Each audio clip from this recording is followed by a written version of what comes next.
नमस्कार दोस्तों, welcome to Professional Tax fair.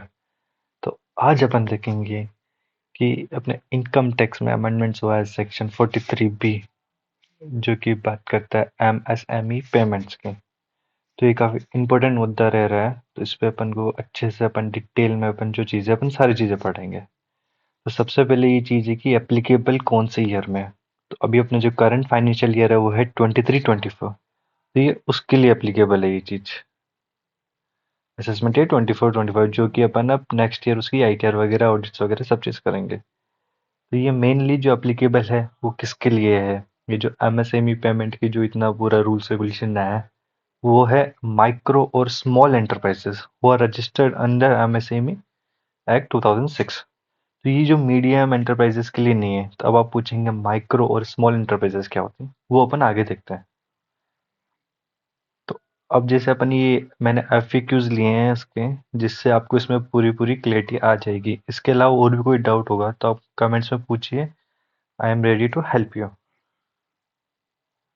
ठीक है। तो अब जैसे सपोज जो एमएसएमई में रजिस्टर्ड है उनके लिए तो ये है ही है। अब सपोज कुछ ऐसे हैं कि जिनको पता नहीं है इस एक्ट के बारे में और वो इसमें रजिस्टर्ड नहीं है, तो क्या वो भी इसमें कवर होंगे? तो आंसर इज नो, वो इसमें कवर नहीं होंगे। जो एमएसएमई में जो रजिस्टर्ड है वही इस चीज़ में कवर होंगे। Unregistered under micro are outside the preview of this amendments. ठीक है।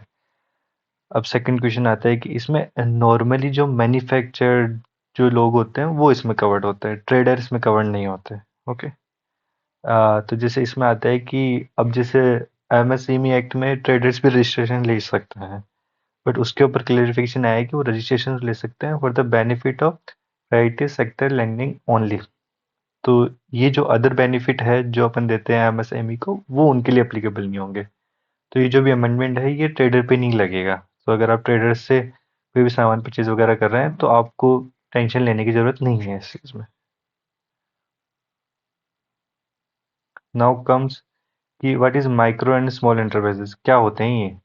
तो अगर इनका टर्नओवर 5 करोड़ से कम है तो ये माइक्रो में आते हैं, और 50 करोड़ से कम है तो ये स्मॉल में आते हैं, उससे ऊपर आते हैं तो मीडियम एंड लार्ज में जाते हैं, जो कि अपना टॉपिक नहीं है। तो आप देख रहे हैं इसमें कितना अच्छा खासा कवरेज है इस चीज़ में, कि अगर 50 करोड़ से कम कोई भी है तो वो इसमें रजिस्ट्रेशन ले सकता है। उसका जो investment in plant and machinery अगर आप माइक्रो में जाना चाहते हो तो 1 CR, और अगर आप स्मॉल में जाना चाहते हो तो 10 CR। तो कम से कम अगर आपका प्लांट एंड मशीनरी में इन्वेस्टमेंट 10 करोड़ भी है तब भी आप इस चीज़ में कवर हो। तो ये शो करता है कि काफ़ी एक अच्छा खासा जो लोग हैं वो इस चीज़ में कवर है। तो ये काफ़ी अच्छा खासा इम्पैक्ट करते हैं चीज़ों को। अब इसमें लिमिट दे रखी है कि आपको कैसे है, कि तो इसमें ऐसे दे रखी है कि अगर आपके एग्रीमेंट है, आपके और बायर और सेलर के बीच में एग्रीमेंट है, तो उनका जो टाइम पीरियड है वो 45 डेज से एक्सीड नहीं करना चाहिए। एग्जाम्पल के लिए अ, जैसे सपोज मैंने एबीसी कंपनी से या फिर जो एबीसी एंटरप्राइजेस से मैंने गुड्स परचेज किया। अब हम दोनों ने एग्रीमेंट कर लिया कि मैं उसको पेमेंट 60 दिन में दूंगा। तो ये एग्रीमेंट वैलिड नहीं है। इसमें ये बोल रहे हैं कि अगर आप 45 डेज में ही आपको पेमेंट करना चाहिए, अगर आपने इससे ऊपर टाइम पीरियड लिख रखा है तो वो अलाउ नहीं होगा। सपोज मैंने एग्रीमेंट कर रखा है कि अपन 20 डेज में पेमेंट करेंगे, तो अपन वो एग्रीमेंट वैलिडेट, बट वो 45 डेज से ज़्यादा नहीं होनी चाहिए। तो कुल मिला के बोलना चाहते हैं अगर आपके इसमें एग्रीमेंट है तब भी हम आपको मैक्सिमम टाइम 45 डेज देंगे कि आप उनका पेमेंट पे कर दीजिए। अब आप पेमेंट पे नहीं करोगे तो क्या होगा वो अपन आगे देखते हैं। और अगर आपके बीच में कोई भी एग्रीमेंट वगैरह नहीं है तो आपको 15 डेज के अंदर अंदर पूरा जो भी उनका पेमेंट वगैरह है वो पे करना पड़ेगा। ठीक है। अब इसमें ये पूछता है कि जो 15 डेज है 45 डेज है ये कब से काउंट करेंगे अपन। तो इसमें दो क्राइटेरिया है। तो where no objection raise in writing, कि उनको कोई ऑब्जेक्शन वगैरह नहीं है, तब तो जब एक्चुअल डिलीवरी हो गई या फिर अपन ने सर्विसेज उनको प्रोवाइड कर दी तब। और अदरवाइज उनको कोई ऑब्जेक्शन वगैरह है तो अगर वो उस चीज़ को उन्होंने एक्सेप्ट कर लिया, उनमें जो भी कुछ क्वेरी वगैरह इश्यूज वगैरह उनके जब रिजोल्व हो गए उसके बाद से अपन 15 डेज और 45 डेज काउंट करेंगे।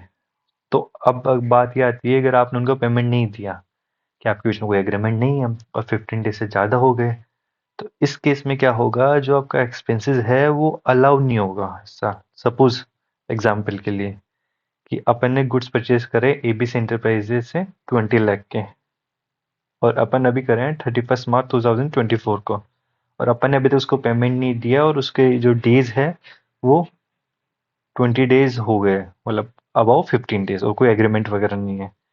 तो जो 30 लाख के अपन उससे माल परचेज कर रहे हैं वो आपके प्रॉफिट में ऐड हो जाएंगे। तो वैसे तो आपको 20 लाख पे इनकम टैक्स पे करना पड़ेगा, बट अब जो 30 लाख के आपके जो एक्सपेंसेस अलाउंड नहीं हुए हैं वो ऐड हो जाएंगे प्रॉफिट में, तो आपको 50 लाख पे आपको अब टैक्स देना पड़ेगा। तो ये इसका असली प्रॉब्लम है। अब आप बोलेंगे अलाउ कब होगा, तो जब भी आप नेक्स्ट ईयर या फिर जब भी आप उसको पेमेंट करोगे तो उस ईयर ये अलाउ हो जाएगा, बट एक बार के लिए तो आपको उस पर इनकम टैक्स पे करना पड़ेगा, देन आपकी इनकम में से कम हो जाएगा अगली ईयर। और अब ये है कि अब बात आती है कि अपन आइडेंटिफाई कैसे करें कि एमएसएमई में वो रजिस्टर्ड है या नहीं है, क्योंकि अगर वो रजिस्टर्ड नहीं है तो उन पे ये चीज़ एप्लीकेबल नहीं होगी। तो आप डायरेक्टली उससे डिक्लेरेशन ले सकते हैं या फिर उद्यम सर्टिफिकेट वगैरह आप उससे ले सकते हो, तो आपको एक आइडिया लग जाएगा कि ये जो भी वेंडर है आपका रजिस्टर्ड है या नहीं है।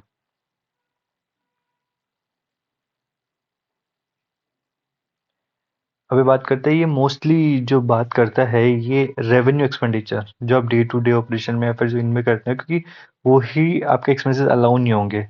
अब सपोज मैं कोई प्लांट एंड मशीनरी परचेज कर रहा हूँ एमएसएमई में, तो ये उस चीज़ पे एप्लीकेबल नहीं होगा, क्योंकि वो तो वैसे भी कैपिटल इन नेचर है। तो यहाँ पे जो भी बात वगैरह होगी वो सिर्फ रेवेन्यू एक्सपेंडिचर की बात होगी, वही आपके, क्योंकि वही आप ऐसे एक्सपेंसेस क्लेम करते हो तो वही आपके अलाउ नहीं होंगे, वही आपके प्रॉफिट में ऐड होंगे।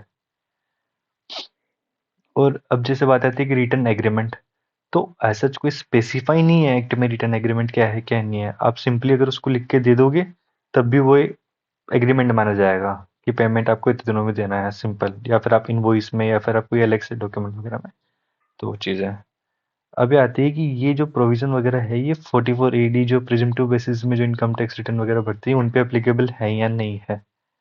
तो ये जो एक व्यू है कि ये चीज़ उस पे एप्लीकेबल नहीं है, क्योंकि जब भी 44 AD में अभी स्पेसिफिकली चीज़ें नहीं लिखी, उसमें ऐसे लिखा है, उसका जो स्टार्टिंग क्लोज है वो है not with standing anything contradictory content in the section 2843C of this act. और ये जो आता है अपन बात करते हैं 43BH में है, तो ये इस पे एप्लीकेबल नहीं हो सकता। आपके अदर भी हो सकते हैं, no doubt about it, but मेरे हिसाब से इसमें उसमें इस चीज़ का कोई इम्पैक्ट नहीं पड़ेगा। तो जिनकी प्रॉपर ऑडिटेड होती है, जिनकी रेगुलर होती है, उनकी ये चीज़ इम्पैक्ट करेगा। अगर सपोज 44 AD 44 ADA 44 AE जिन्होंने ले रखा है उस पे ये चीज़ का इम्पैक्ट नहीं पड़ेगा।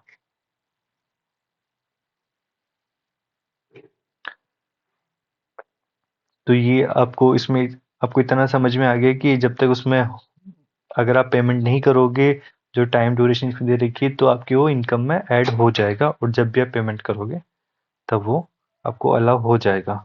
अब ये ठीक है। तो इसमें आपको प्रॉपर्ली आपको उनसे पूछना पड़ेगा कि वो एमएससी में रजिस्टर्ड है या नहीं, आपको इसके एक अलग से कंप्लाइंस आपके लिए वो चीज़ क्रिएट हो चुकी है, तो आपको इस चीज़ का ध्यान रखना चाहिए। Thank you so much. कोई भी आपको इश्यू हो आप कमेंट बॉक्स में पूछिए, मैं आपकी हेल्प करूँगा। ओके।